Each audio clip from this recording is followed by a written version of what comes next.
Okay, you know it's a New Orleans night.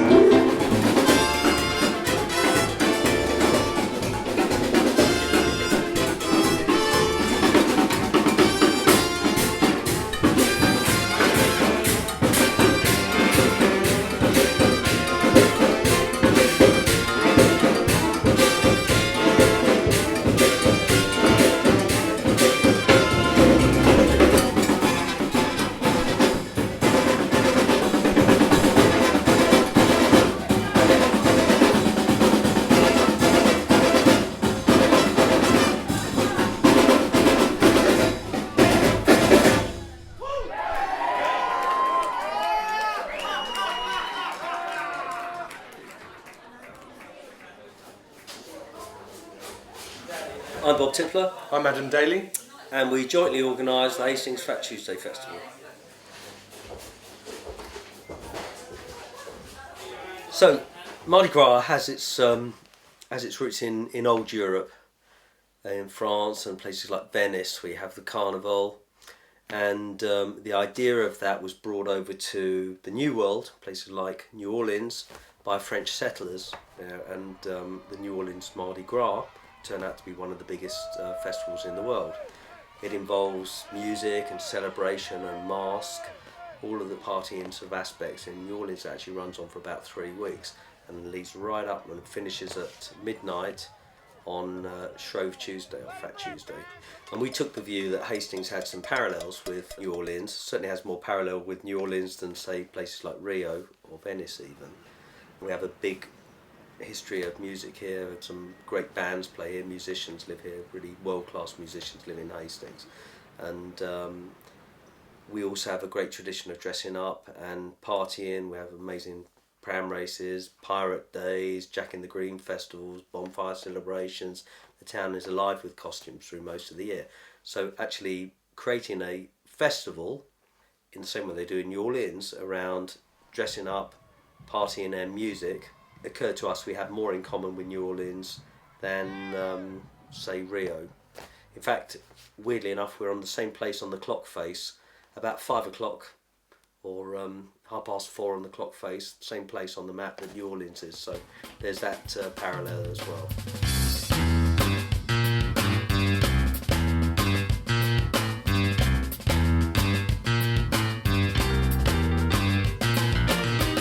So the original idea of having a Hastings Mardi Gras came out of the initial realisation that it was a sort of town that you could do something like that in.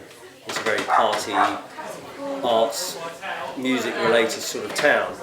But the selfish instigation by actually coming up with a Mardi Gras happening on the Mardi Gras sort of time, which is just after Christmas, was because I have a Cajun band with the Cajun Dogs, and I needed a fast track way of actually getting us known around the town. So I thought if we could put ourselves on the same bill as one of the better known bands and actually sell tickets for an event, we'd actually back them up and we'd have a Hastings Mardi Gras. So that was the way that we did it.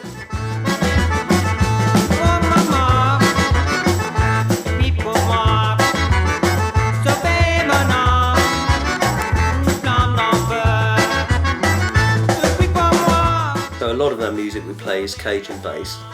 The Cajun community are based in Louisiana, which is to the west of New Orleans, and they were dispossessed French settlers. They got booted out of Nova Scotia, that had previously been called Acadia, and they got ethnically cleansed, if you like, by the Brits, who asked them to either become British or move out. So they decided to move out because at heart they were French. So they moved all the way down the eastern seaboard, ended up in Louisiana by New Orleans, which was a French colony in those days, so they settled in there. So a lot of the music we play is dance music derived from old French tunes, two-steps and waltzes of the type that the Cajun music played. Some is sung in my terrible French, but they speak old-fashioned sort of French anyway, so no one seems to notice that much. But because we have a big love of other sort of music, we play blues, we play a bit of country, we play some rock and roll, Mardi Gras songs as well. So our repertoire has expanded very broadly within the type of music that they play down there, which is very dancey, very catchy, and weirdly enough, you might have spotted the link. We encapsulate the spirit of Fat Tuesday, so we're the soundtrack of Fat Tuesday in that sense. So it was a sneaky kind of marketing thing of mine, I suppose, to get my band listed, to ride along the back of all this Fat Tuesday stuff really. So we'll always be somewhere on the programme, that's my hope. So that's the Gauge and Dogs.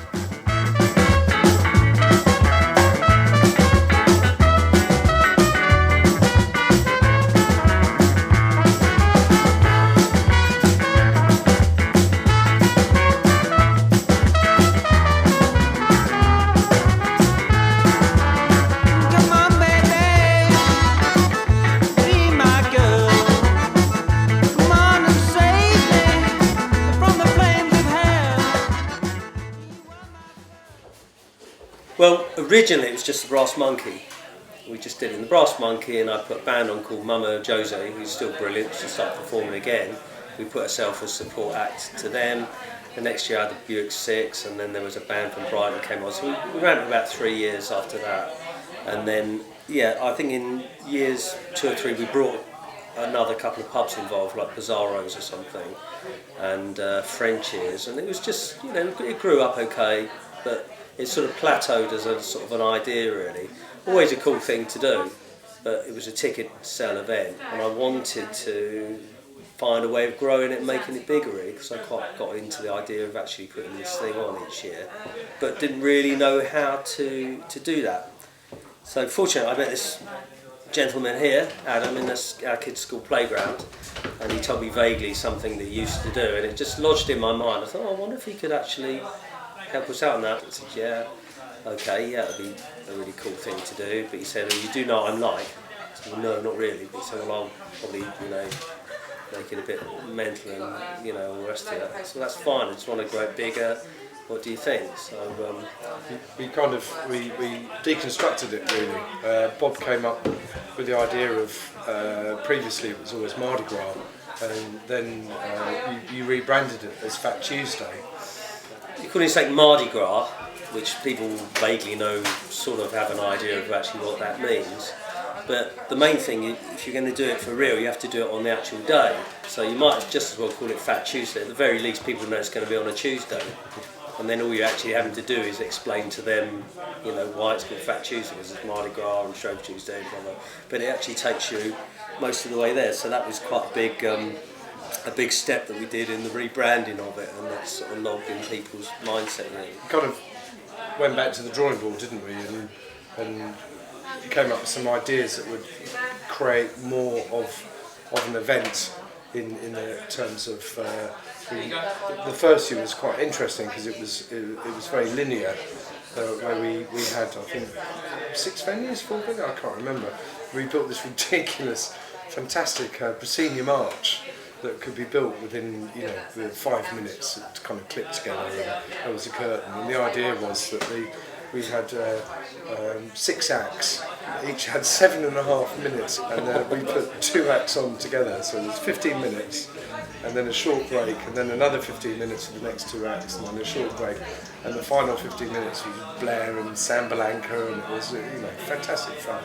And we put backline and PA and stage managers in all the venues, and so when one act or pair of acts had finished, the proscenium arch and the acts would then go on to the next venue, and it would start.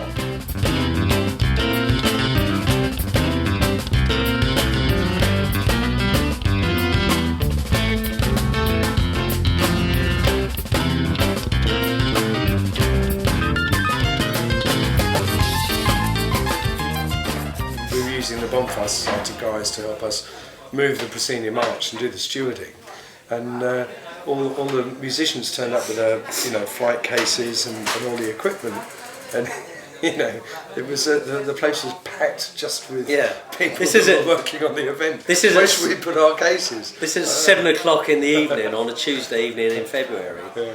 People were initially saying, "Oh, no one's going to come out on a Tuesday evening, and can't you put on a Saturday in the summer or something?" Right? So, well, no, because it's called bloody Fat Tuesday, and it has to be on Shrove Tuesday. And but loads of people turned up.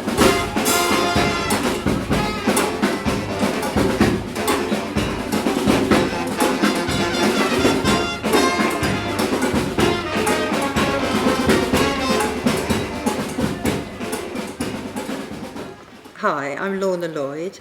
I'm the co-owner of the Printworks at 14 Claremont, Hastings.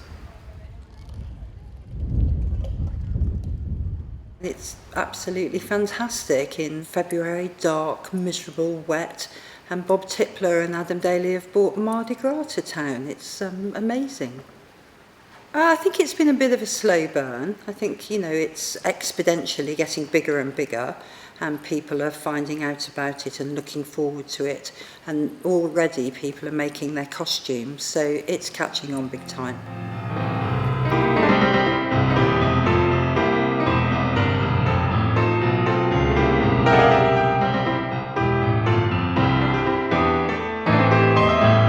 As part of the Fat Tuesday Festival, we host the Preservation Sunday Day, which is essentially the family part of Fat Tuesday, Mardi Gras. And that usually entails the procession starting in the Old Town, changes slightly every year as it gets bigger and, the attendance is greater. And that procession with musicians and drummers and everyone in their costume makes its way to the Printworks, and then everyone plays outside for a while and then upstairs onto the first floor, where there's food and a bar, live music, dancers, a carnival atmosphere, but for the family as well to enjoy, rather than just, the evening's entertainment, which is essentially for adults. I think also it's fair to say at this point that Bob Tippler, who is a musician, and Adam Daly, who's an events organiser, put in an immense amount of time and energy coordinating and setting up the whole event. They talk to all the pubs who want to be involved in it and set up what's essentially, I think, from about 8 o'clock on the Tuesday night until 11ish, all the bands, all the musicians moving from one venue to another, so you can follow, you can move around, or you can stay put and still get to see all of these bands play.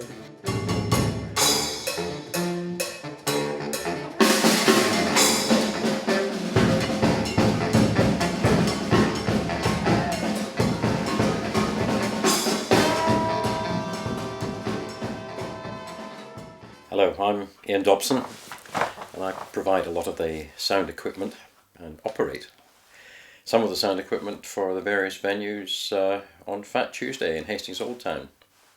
I love Fat Tuesday, it's great. It's relatively new in the town, I think only going 2 or possibly 3 years. I've been involved in various ways from the start, and it's great as an event. I say an addition to what was already a fairly packed calendar of festivals in Hastings, but it neatly bookends them. It, I would think, is the first real musical festival type event of the year. People seem to really throw themselves into it. Fat Tuesday, by definition, happens on a Tuesday, not traditionally a hugely lively night in the town's musical calendar, although I should say Hastings has a very, very packed musical calendar. Lots and lots of very good quality live music in the town. But given that Fat Tuesday happens on a Tuesday, it attracts vast crowds of people to the Old Town.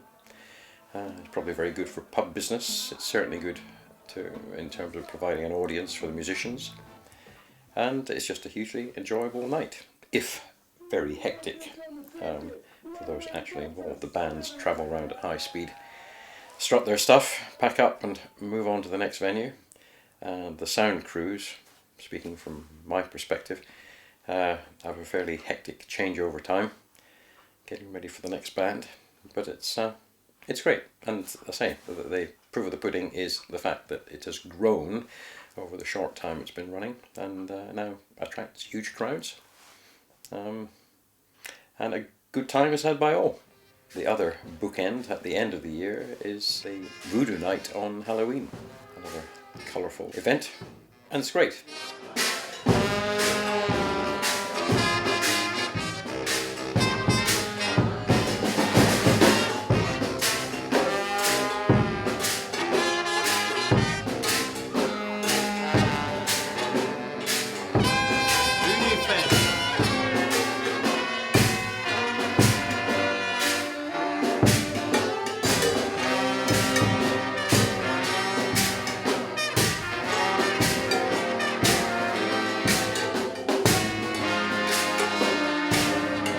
Very good. I think so. There's a lot of people jumping up and down and kind of getting it. It's Halloween night, 31st of October, not the weekend before type thing. And if you're going to do something, you do it on a proper night, really. So that's what we try and do. Same as Fat Tuesday, which is always on Shrove Tuesday. Yeah, it hurts. It's like it's applied with a blowtorch earlier on today, so I'll probably feel it more in the morning. What we're trying to do this year, 2013, that is to really grow the parade and the developing a new event on the Saturday. It's like an unplugged acoustic event. More bands, more venues, but no amplification, no sound engineers or production required. Just people travelling around 15 minutes, you know, knock your pipe out, sing your song, you know, sink or swim. You know, it'd be quite interesting. It'll be quite challenging for the performers. You know? The programme for this year is starting the whole weekend, again leading up to the Tuesday. So on the Friday night we have an intro sort of launch party night, and we've got our very own second line band, Hastings Fat Tuesday second line band, 7 or 8 piece band, tied in with drums, fantastic brass section. It makes this tremendous sort of street sound.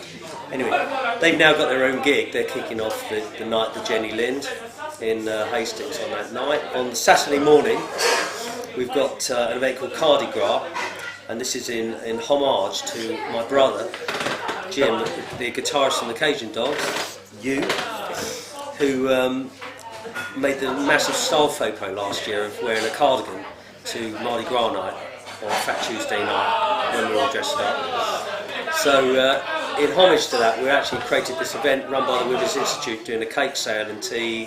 That kicks the day off on the Saturday morning. Saturday afternoon we have Fat Tuesday Unplugged, with Tour Unplugged, which we've got 20 fantastic acoustic acts, touring around 10 restaurant bars. So it's food, drink, good times. The Saturday night we have our grand Mardi Gras ball, which is a ticketed event, big dress-up, stylish event. This fantastic. is a new one, isn't it, in the calendar? New event on the calendar, yeah. I haven't tried this one before. Both the Saturday events. Great band coming in of Evil Emil and the King Congo Cobras, which is a Swedish Zydeco band. So they're doing the gig in the venue in Hastings, and then on the Sunday we've got Preservation Sunday, which is our umbrella parade, gathering in the old town, going on through the new town on a Sunday morning with drummers and music, to finishing up at a hog roast, a wonderful building called the Print Works. We're going to have a hog roast, and there's going to be a band playing there during the afternoon, some street entertainment. The Monday night, next day Monday, I don't know if you want to talk about that.